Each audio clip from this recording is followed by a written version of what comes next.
Shalom adik-adik Star Kids yang diberkati oleh Tuhan, beserta dengan papa, mama, ataupun kakak yang menemani adik-adik mengikuti ibadah online saat ini. Karena percaya setiap adik-adik selalu diberkati Tuhan dimanapun adik-adik beribadah.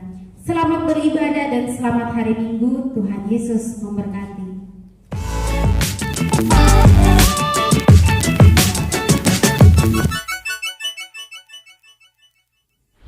Apa kabarnya adik-adik yang ada di rumah? Pastinya jawaban Kristus luar biasa. Oke, kita akan sama-sama melakukan gerakan diam-diam kita. Kalau kalian ditanyakan apa kabarnya, adik-adik menjawabnya sungguh amat baik. Ayo kita sama-sama 1, 2, 3. Apa kabarnya? Sungguh amat baik. Sekali lagi, apa kabarnya? Sungguh amat baik. Iya. Siapkan hati adik-adik. Kita akan berdoa terlebih dahulu. Mari kita berdoa. Tuhan Yesus, kami mengucap syukur buat pagi hari ini kami diberikan kesempatan untuk beribadah. Tuhan Yesus berkati ibadah kami dari awal, pertengahan, hingga akhir. Dalam nama Yesus kami berdoa. Amin. Baik adik-adik, tetap berdiri. Kita akan sama-sama memuji nama Tuhan dengan pujian. Jikalau kamu tinggal di dalam Tuhan, mintalah apa saja, kamu pasti akan diberikan. Dengan penuh semangat ya adik-adik. Jikalau kamu tinggal di dalam aku dan firman-Mu tinggal di dalam kamu, mintalah apa saja yang kamu kehendaki dan kamu akan menerimanya. Jikalau kamu tinggal di dalam aku dan firman-Mu tinggal di dalam kamu, mintalah apa saja yang kamu kehendaki dan kamu akan menerimanya. Dalam hal inilah Bapakku dipermuliakan, yaitu jika kamu berbuahannya. Dalam hal inilah Bapakku dipermuliakan. Dengan demikian kamu adalah murid-muridku. Sekali lagi, jikalau kamu tinggal di dalam aku dan firman-Mu tinggal di dalam kamu, mintalah apa saja yang kamu kehendaki dan kamu akan menerimanya. Dalam hal inilah Bapakku dipermuliakan, yaitu jika kamu berbuahannya. Dalam hal inilah Bapakku dipermuliakan. Dengan demikian kamu adalah murid-muridku. Dalam hal inilah Bapakku dipermuliakan, yaitu jika kamu berbuahannya. Dalam hal inilah Bapakku dipermuliakan. Dengan demikian kamu adalah murid-muridku. Dengan demikian kamu adalah murid-muridku. Dengan demikian siapa? Kamu adalah murid-muridku. Berikan kemuliaan bagi Tuhan. Wah, luar biasa. Baik adik-adik, kita masih tetap semangat memuji nama Tuhan. Kita akan memuji nama Tuhan lagi dengan pujian ICL. Oke, masih tetap berdiri. Kita sama-sama melakukan gerakan ini bagi Tuhan Yesus kita.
Baik, kita siapkan hati kita untuk mendengarkan firman Tuhan dengan kita nyanyikan pujian Ku Yakin Saat Kau Berfirman. Mari adik-adik, Kak Yani ajak semuanya dengan sigap yang penuh penyembahan kepada Tuhan. Kita angkat tangan ke atas dan kita sembah Tuhan.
Shalom adik-adik, selamat pagi.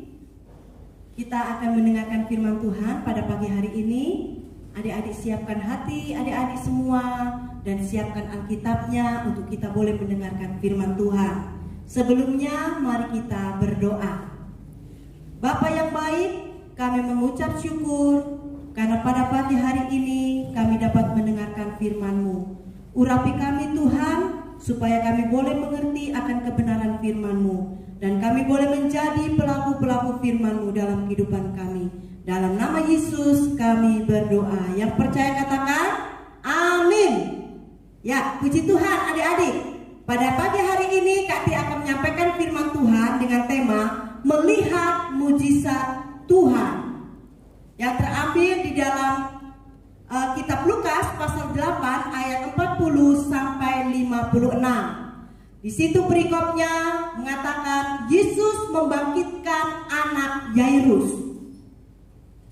Nah, adik-adik, pada waktu Tuhan Yesus kembali ke Galilea, di situ banyak orang-orang yang sedang menanti-nantikan Yesus. Mereka ingin mendengar firman Allah yang disampaikan oleh Yesus.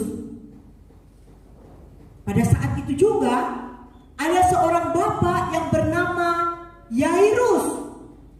Bapak Yairus ini adalah kepala rumah ibadat. Ya. Bapak Yairus ini mempunyai seorang anak perempuan berumur 12 tahun.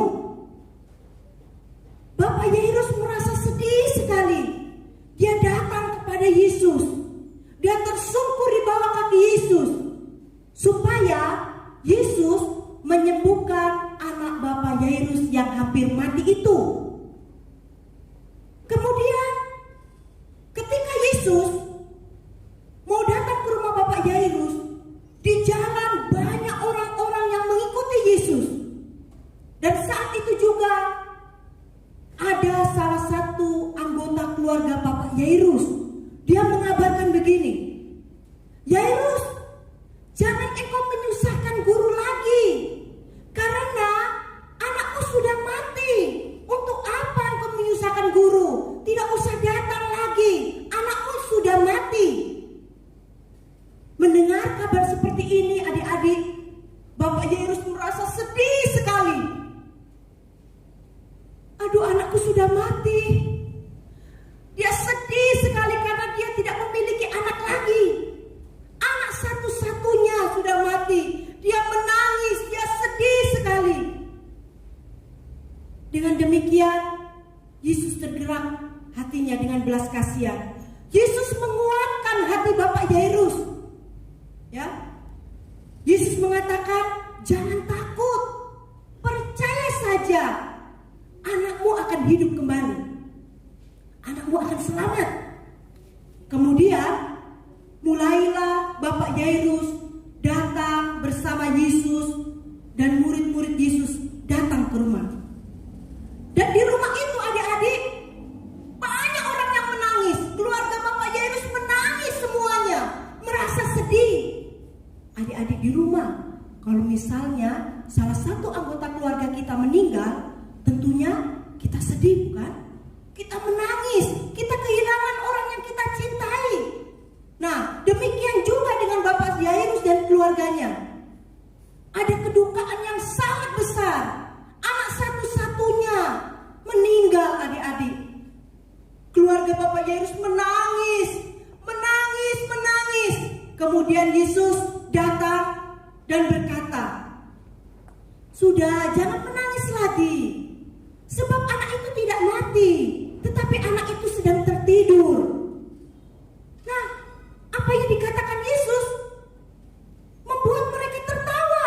Yang tadinya dia menangis, tiba-tiba dia terdiam dan dia merasa lucu karena Yesus mengatakan bahwa anak itu sedang tidur. Padahal dalam kenyataannya anak itu sudah mati. Kemudian Yesus pergi ke kamar anak itu. Tetapi Yesus katakan, yang boleh mengikuti aku ke kamar anak Bapak Yairus, yaitu Petrus, Yohanes, Yakobus, Bapak Yairus, dan istri Bapak Yairus. Hanya 5 orang itu yang boleh ikut bersama Yesus.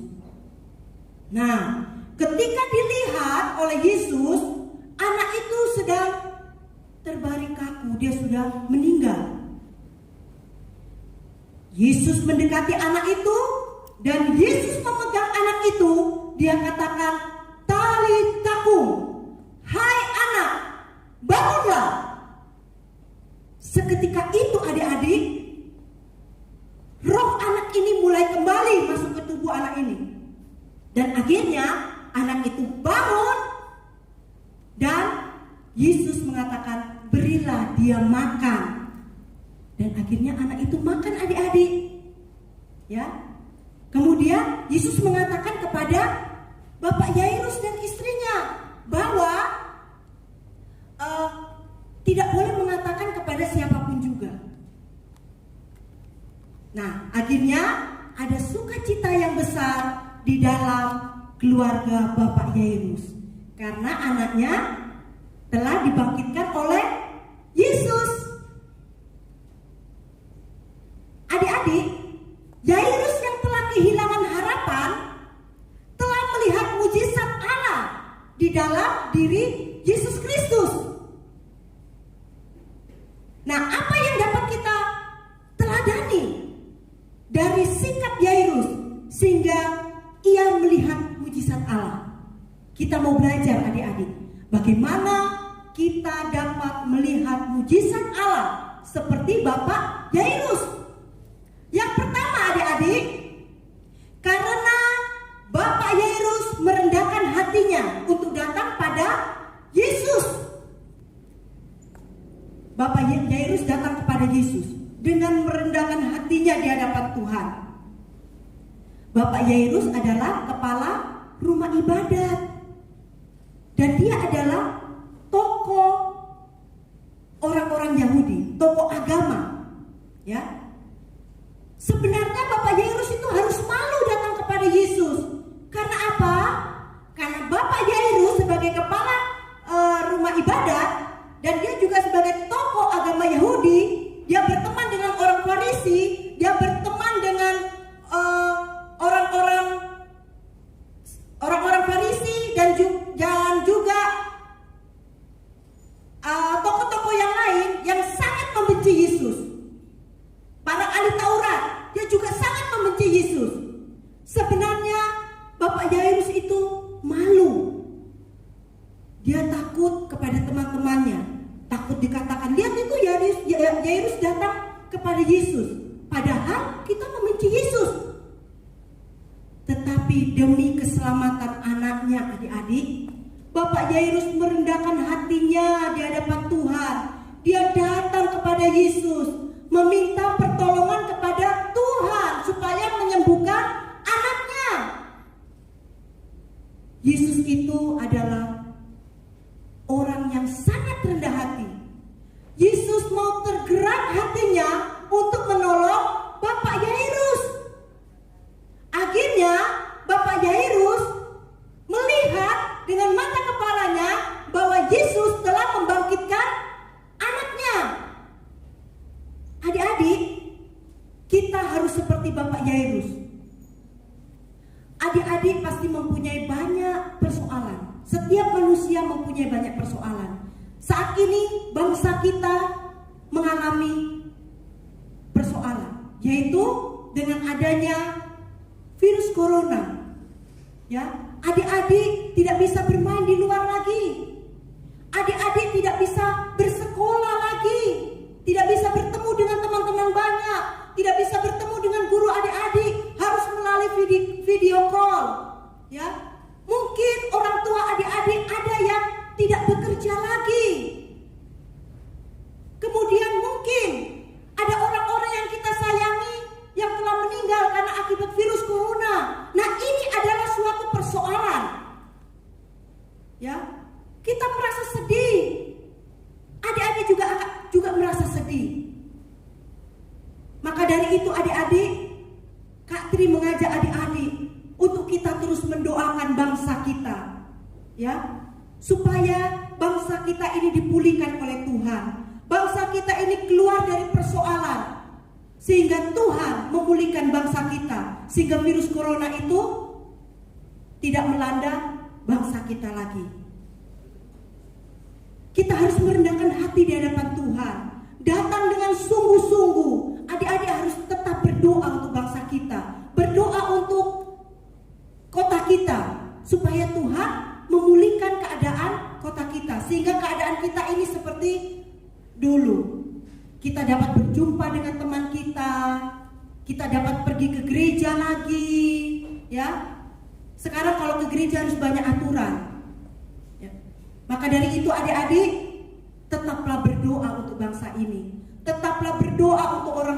sekalian, ya, dengan segala kerendahan hati kita datang kepada Tuhan, karena Tuhan mau melihat setiap orang-orang yang mau datang dengan segenap hatinya dan dengan segenap jiwanya.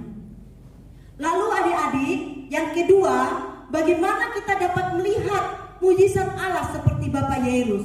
Yang kedua adik-adik, ya, karena Bapak Yairus percaya kepada Yesus. Ketika keluarganya memberitahukan bahwa anaknya sudah mati, maka Yairus menjadi sangat sedih. Tetapi Yesus menguatkan iman Yairus. Yesus berkata, "Jangan takut, percaya saja, maka anakmu akan selamat." Dengan demikian, Bapak Yairus mulai percaya, imannya mulai timbul bahwa Yesus sanggup menolong persoalannya, yaitu menyembuhkan anaknya. Nah, adik-adik, anak Bapak Yairus dibangkitkan Yesus, luar biasa. Apapun yang menjadi doa adik-adik selama ini, ya, mungkin belum terjawab. Adik-adik harus tetap percaya bahwa Yesus itu adalah Allah yang Maha Kuasa, yang sanggup menjawab doa adik-adik yang di rumah, sanggup menjawab doa Kak Tri. Walaupun doa kita belum dijawab juga oleh Tuhan, adik-adik harus tetap berdoa, harus tetap percaya bahwa Yesus sanggup menolong adik-adik. Nah, tepat pada waktunya Allah akan membuktikan bahwa doa adik-adik akan dijawab oleh Tuhan. Tanamkan kepercayaan adik-adik kepada Yesus, sebab Yesus adalah satu-satunya Allah yang Maha Kuasa. Yesus sanggup menolong adik-adik dari segala persoalan yang adik-adik hadapi. Mungkin sampai di sini adik-adik, Kak Tri menyampaikan kebenaran firman Tuhan. Kak Tri akan ulangi bagaimana kita dapat melihat kuasa Allah. Yang pertama, kita harus merendahkan hati kita datang kepada Tuhan. Lalu yang kedua, kita harus percaya bahwa Yesus sanggup menolong kita. Demikian firman Tuhan pada pagi hari ini, ialah menjadi berkat dalam kehidupan adik-adik sekalian. Tetap berdoa untuk bangsa kita, ya, supaya Tuhan tetap memulihkan keadaan bangsa kita. Mari kita berdoa. Bapa yang baik, kami mengucap syukur buat firman-Mu yang mengajarkan kepada kami semua supaya kami harus tetap datang kepada Tuhan dengan kerendahan hati kami, dan kami harus tetap percaya bahwa Tuhan tidak pernah meninggalkan kami, Tuhan tidak pernah mengecewakan kami. Kami percaya Tuhan, setiap doa-doa kami akan dijawab oleh Tuhan. Terima kasih Bapa di surga, di dalam nama Yesus Kristus kami berdoa dan mengucap syukur. Yang percaya katakan amin. Puji Tuhan, Tuhan Yesus memberkati adik-adik semua. Hai jagoan Kristus, bagaimana setelah mendengar firman Tuhan tadi? Kakak yakin jagoan Kristus pasti merasa terberkati. Nah jagoan Kristus, kata jagoan Kristus itu bukan sekadar sebutan.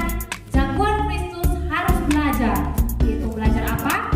Belajar merendahkan hati kepada Tuhan dan percaya kepada Yesus Kristus. Oke jagoan Kristus, bagaimana dengan ayat hafalan minggu lalu? Sudah hafal belum? Yuk kita saksikan ayat hafalan minggu lalu. Roma 12 ayat 11. Janganlah hendaknya kerajinanmu kendor. Biarlah rohmu menyala-nyala dan layanilah Tuhan. Roma 12 ayat 11. Janganlah hendaknya kerajinanmu kendor, biarlah rohmu menyala-nyala dan layanilah Tuhan.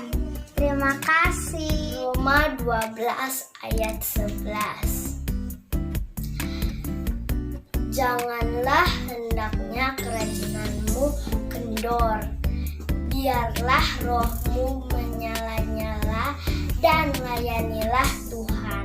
Roma pasal 12 ayat 11. Janganlah hendaknya kerajinanmu kendor, biarlah rohmu menyala-nyala dan layanilah Tuhan.